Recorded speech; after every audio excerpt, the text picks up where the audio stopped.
വൈകിട്ടത്തെ കലാപരിപാടികളാണ് ഇപ്പൊ അരങ്ങേറാൻ പോകുന്നത് കേട്ടോ. ഈ ഒരുങ്ങി എങ്ങോട്ടാന്നല്ലേ?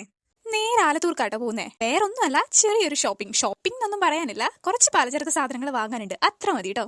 പിന്നെ വീട്ടിൽ നിന്ന് ഇറങ്ങി കുറച്ച് നടക്കാനുണ്ട് കേട്ടോ. നമ്മുടെ വണ്ടി ഇട്ടിരിക്കുന്നത് തൊട്ട് താഴെയാണ്. അപ്പം ഇങ്ങനെ നടന്നു പോകണം കേട്ടോ. നമുക്ക് വേറെ പരിപാടികളൊന്നുമില്ല, നേരെ പോവുക, ഇങ്ങനെ കയറി ഇരിക്കുക ബാക്ക് സൈഡിൽ. ഇത് ഞങ്ങളുടെ നാട്ടിലെ ഗവൺമെന്റ് LP സ്കൂളാണ് കേട്ടോ. പണ്ടത്തെ പോലല്ല, ഒരുപാട് പുരോഗമനങ്ങൾ വന്നിട്ടുണ്ട്. പിന്നെ നമ്മൾ വീട്ടിൽ നിന്ന് എങ്ങോട്ട് ഇറങ്ങിയാലും ഇങ്ങനെ ഒരുപാട് പാടങ്ങൾ കാണാം. ഇത് കാണുമ്പോൾ തന്നെ ഒരു പ്രത്യേക വൈബാ. പോരാതെ നമുക്ക് ഈവനിങ്സിലൊക്കെ വന്നിരിക്കാൻ അടിപൊളിയാട്ടോ. ഇതൊന്നുമല്ല ലക്ഷ്യം, നമ്മൾ സിറ്റിയിലെത്തുക എന്നതാണ്. ഞങ്ങൾ എപ്പോൾ ഇറങ്ങിയാലും ഈ സിഗ്നൽ ഞങ്ങൾ കുറേ നേരം പിടിച്ചു നിർത്തും കേട്ടോ. ഇത് മറികടന്ന് വേണം നമുക്ക് അപ്പുറത്തോട്ട് എത്താൻ. ഇന്ന് വലിയ തിരക്കില്ല കേട്ടോ, അതുകൊണ്ട് നമുക്ക് നൈസായിട്ട് അങ്ങ് പോകാൻ പറ്റുന്നുണ്ട്. അതിൻ്റെ ഇടയ്ക്ക് ചേട്ടൻ്റെ കണ്ണാടിയൊക്കെയിട്ടുള്ള പ്രകടനം, ഞങ്ങൾ പിന്നെ അത് മൈൻഡ് ചെയ്യാൻ നിന്നില്ല.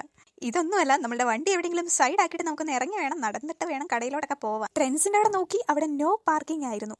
പിന്നെ ഞങ്ങൾ നൈസായിട്ട് വണ്ടിയിൽ നിന്ന് ഇറങ്ങി അങ്ങ് നടന്നു.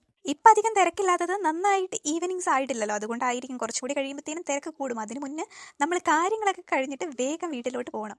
അതിൻ്റെ ഇടയ്ക്കാണ് അണ്ടിപ്പരിപ്പ് വിൽക്കുന്ന ചേട്ടനെ കണ്ടത്. പിന്നെ ഞങ്ങൾ ഒന്നും നോക്കിയില്ല, ശകലം വാങ്ങാനായി അപ്പുറത്തോട്ട് ക്രോസ് ചെയ്ത് പോയി. എവിടെ ചെന്നാലും നമ്മൾ നല്ലതാണോ എന്ന് സാമ്പിൾ തിന്നു നോക്കിയിട്ടല്ലേ വാങ്ങാറുള്ളൂ. അതിൽ പേരം ഒന്നെടുത്ത് തിന്നു നോക്കി. അപ്പോഴാണ് ചേച്ചി പറഞ്ഞത്, നല്ല വെയില്, ഉണക്കമുന്തിരി പോലെ ആയിന്ന്. പിന്നെ ഒന്നും നോക്കിയില്ല, ഒരു പാക്കറ്റ് ഉണക്കമുന്തിരിയും വാങ്ങി അവിടുന്ന് സ്കൂട്ടായി. ഇതാണ് നമ്മുടെ ആലത്തൂർ പോലീസ് സ്റ്റേഷൻ കേട്ടോ. ഇതൊക്കെ മറികടന്ന് ഞങ്ങൾ ഒന്നും രണ്ടും വർത്താനങ്ങളൊക്കെ പറഞ്ഞ് അങ്ങ് നടന്നു. ഈ വലിയ കടയിലല്ല കേട്ടോ നമ്മൾ പോകാൻ പോകുന്നത്. അപ്പുറത്ത് ഒരു കുഞ്ഞു കടയുണ്ട്.